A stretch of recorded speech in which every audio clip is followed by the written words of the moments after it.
Olá, espero que todos estejam bem. Nós vamos dar continuidade, aos nossos estudos, a continuidade ao conteúdo das nossas aulas. Hoje a gente vai falar um pouco sobre a questão do teatro brasileiro, mais especificamente sobre o Nelson Rodrigues. Primeiramente, a gente precisa ter em mente que o Nelson Rodrigues ele fez parte ali de um movimento de renovação do teatro brasileiro.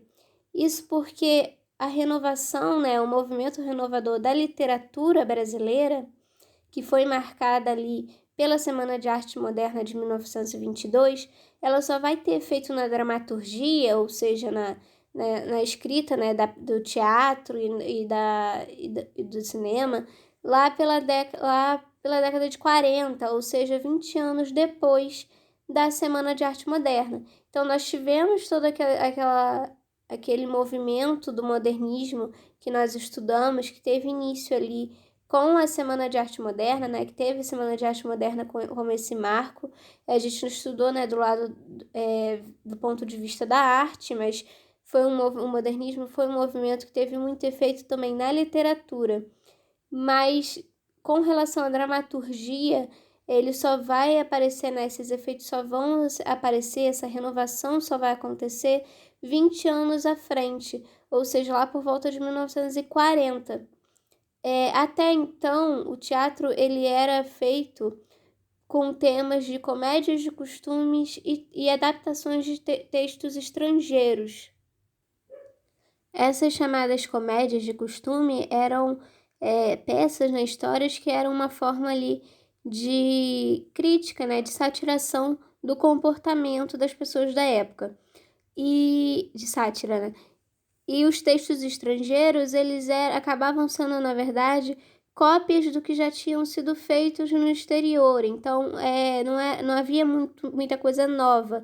Era basicamente mesmo ali, pegava o texto, do jeitinho que ele foi feito no exterior e repetia que apenas havia tradução para o português. Em 1943, o que teve, algo que foi um marco assim dessa mudança na história do teatro brasileiro, essa renovação da dramaturgia, foi a apresentação da peça chamada Vestido de Noiva, escrita pelo dramaturgo Nelson Rodrigues. Então, ali em 1943, um grupo de teatro amador chamado Os Comediantes encena pela primeira vez no Teatro Municipal a peça Vestido de Noiva, que foi escrita por Nelson Rodrigues. Primeiro, para a gente entender um pouco sobre esse dramaturgo, sobre esse autor. Nelson Rodrigues, ele nasceu em Recife, mas se mudou para o Rio de Janeiro quando ainda era criança, ali mais ou menos com 5 anos, com toda a sua família. Ele começa a escrever, ingressa nessa vida como escritor ainda com 13 anos, porque o pai dele ele tinha um jornal, ele inaugura um jornal, e o Nelson começa ali a escrever reportagens com a temática policial para o jornal de seu pai. Então, ainda muito cedo, ele já entra nessa vida de escritor, nesse meio do jornalismo, principalmente. Um dos seus artigos fez até bastante sucesso na época. Sendo assim, ele acaba se consolidando ali como escritor, jornalista, romancista, teatrólogo, contista e cronista, tanto de costumes como de futebol. Então ele tinha esses interesses todos, ele se consolida como um grande escritor, relacionado ali não apenas ao jornalismo, com as matérias e reportagens que ele fez durante sua carreira, mas também com as crônicas que ele escrevia, crônicas que tinham, crônicas de costumes, que eram crônicas comportamentais, que criticavam, contavam histórias sobre o comportamento da sociedade, e também as crônicas de futebol. Ele gostava bastante de esporte e ele chegou a escrever crônicas também, publicar crônicas relacionadas ao futebol. Pelo seu trabalho, por todo esse seu trabalho que ele teve durante toda a sua vida, ele é considerado um dos mais influentes dramaturgos brasileiros. No teatro, ele escreveu ali cerca de 17 peças teatrais. Nessas peças, nós temos ali algumas características comuns, né, que costumam aparecer nas histórias escritas pelo Nelson Rodrigues, que são elas, né, as características. Os personagens que costumam ser caricatos e que pertencem geralmente ali à classe média baixa dos subúrbios brasileiros, especialmente ali, aqui do Rio de Janeiro. E aborda também preconceitos da sociedade burguesa, a morte e conflitos sexuais e familiares. Então, os temas, né, das histórias geralmente são ali, né, com personagens do subúrbio, né, da classe média e baixa, classe média baixa, mas principalmente, falando sempre com a temática, né, que retrata esses preconceitos ligados às sociedades da burguesia. A questão da morte também está muito presente, e esses conflitos sexuais e familiares também vão aparecer bastante nas suas obras. Outra questão aqui que é importante ressaltar é o tom coloquial de suas falas, nas falas, né?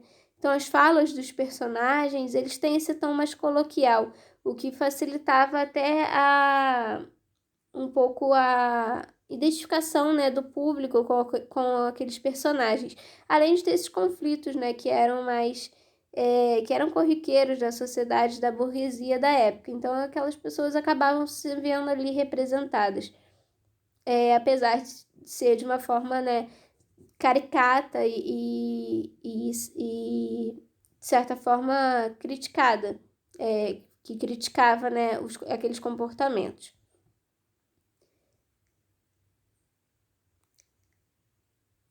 Além desses trabalhos, né, com as peças de teatro, ele também escreveu folhetins usando o pseudônimo de Susana Flagg, e uma série de crônicas em 1951, que é uma série muito famosa, que já foi adaptada para série de televisão e para de outras formas. Existem muitas publicações, né, dessas crônicas dele, com essa série com o título de A Vida Como Ela É. Então, A Vida Como Ela É, ele traz ali vários contos que retratam, né, que trazem essas características que nós mencionamos aqui dos textos do Nelson Rodrigues. Agora, falando especificamente sobre a peça Vestido de Noiva, que, como eu comentei, foi o que marcou ali aquela renovação do teatro brasileiro, sendo encenada em 1943. Então, a Vestido de Noiva, ela é dividida em 3 atos e conta a história da personagem Alaide, que é atropelada ainda dentro do primeiro ato. Os atos, né, os atos seriam os capítulos de um livro. Numa peça de teatro a gente chama de ato. Então, a peça, o Vestido de Noiva, ela tem 3 atos. No início do primeiro ato, a Alaide, que é a personagem principal, sofre um acidente e é atropelada. Em decorrência desse acidente, a personagem ela fica num estado crítico de saúde e começa a ter alucinações com uma mulher chamada Madame Clessy. Essa história ela não é contada de uma forma linear, né? Quando a gente fala assim, uma forma linear, ela não tem aquele começo, meio e fim bem definidos. A história ela vai pro final e tem essas reviravoltas assim durante a peça, né? Durante a apresentação. Esses 3 atos que eu comentei, né? Seriam, né, esses 3 capítulos da história. Eles são divididos, né, situados em 3 planos: o plano da realidade, o plano da alucinação e o plano da memória. Como eu comentei, né, a personagem ela sofreu um acidente e ficou num estado crítico e tá durante esse período ali da peça, que a peça está se passando, ela está passando por uma operação, ela está sendo operada e sendo tratada no hospital.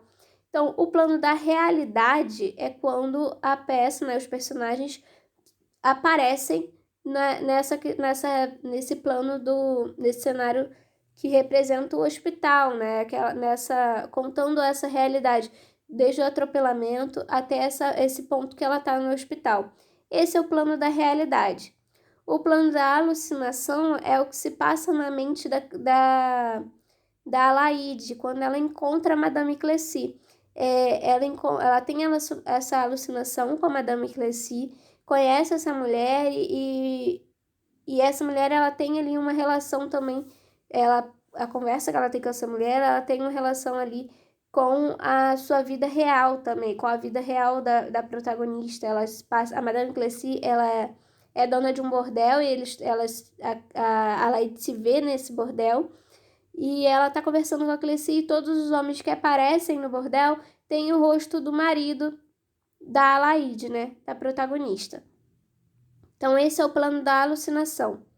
E temos o plano da memória. No plano da memória é onde a Alaide vai relembrar o dia do seu casamento e encontrar a sua irmã Lúcia, a personagem Lúcia. Então, a gente tem aqui o plano da realidade, que a gente pode relacionar ao cenário do hospital, né, onde está sendo realizada o tratamento da Alaide. A alucinação é sempre que aparece a Madame Cleci. A Madame Cleci, ela tá naquela parte da alucinação. E o plano da memória é o plano onde a Alaide relembra a sua relação com a sua irmã Lúcia. No plano da memória, né, onde onde a Alaide relembra o dia de seu casamento e os conflitos que ela tem com a sua irmã. Isso porque a protagonista havia se casado com o namorado de sua irmã, despertando assim revolta e desejo de vingança nela, na irmã, né? Na personagem da Lúcia. Então, esse plano da memória é que a gente vai ser apresentado por esse conflito, que é uma característica que nós mencionamos ali como sendo uma característica recorrente nas histórias do Nelson Rodrigues, né? Então, aqueles conflitos familiares, ele tá presente aqui nessa história, no plano da memória, quando ela tá relembrando esse dia do casamento e esses conflitos que ela tem com a irmã dela, que é a ex-namorada do noivo da Alaide.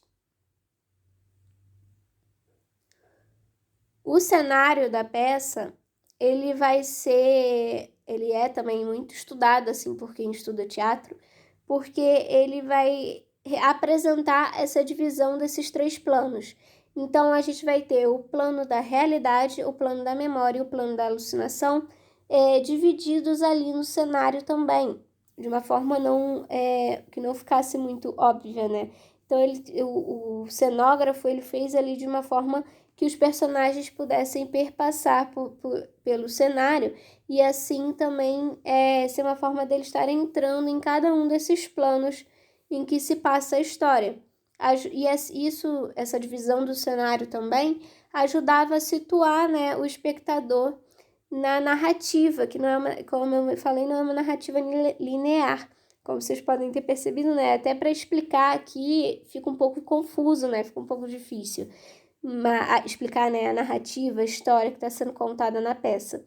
Então, esses elementos, assim, essa questão da divisão do cenário também ajudava o espectador a se situar nessa narrativa. Então, aqui, né, a gente tem essa foto do cenário que foi feito na época. A gente vê, né, aqui que ele tem mais de uma altura, né, tem essas escadas nas laterais e que os personagens, eles caminham percorrem, né, todo esse ambiente. Esse aqui é um desenho, né, do cenário. A imagem, ela não tá muito boa, né, a qualidade dela não tá muito boa, mas a gente consegue perceber aqui nessa divisão. Então, aqui em cima é o plano da realidade, né, a imagem não tá muito boa, não dá para ler, mas aqui é o plano da realidade. Essa parte aqui do meio, onde tem essas plantas, é o plano da alucinação. E aqui na frente, nós temos o plano da memória, onde tem ali toda essa questão da relação da Alaide com a irmã. Então, nós temos, né, realidade em cima, alucinação e memória. Houveram, né, durante o decorrer dos anos, algumas remontagens, né, reencenações dessa história, dessa peça, mas a gente pode observar, né, que muitos dos elementos eles ainda estão presentes, né, do cenário, eles tentam fazer, né, mesmo que de forma diferente ali, essa questão das alturas, as escadas, né, na lateral, eles tentam fazer isso de formas diferente, dependendo, né, da proposta do cenógrafo e do diretor, e também do espaço ali do teatro e recurso que se tem. Mas sempre tem esse uso, né, de fazer uma alusão ao que foi feito anteriormente, mantendo ali essa relação entre o cenário e os três planos da história. Eu vou encerrar por aqui. Na nossa próxima aula, a gente dá continuidade, então, aos nossos estudos.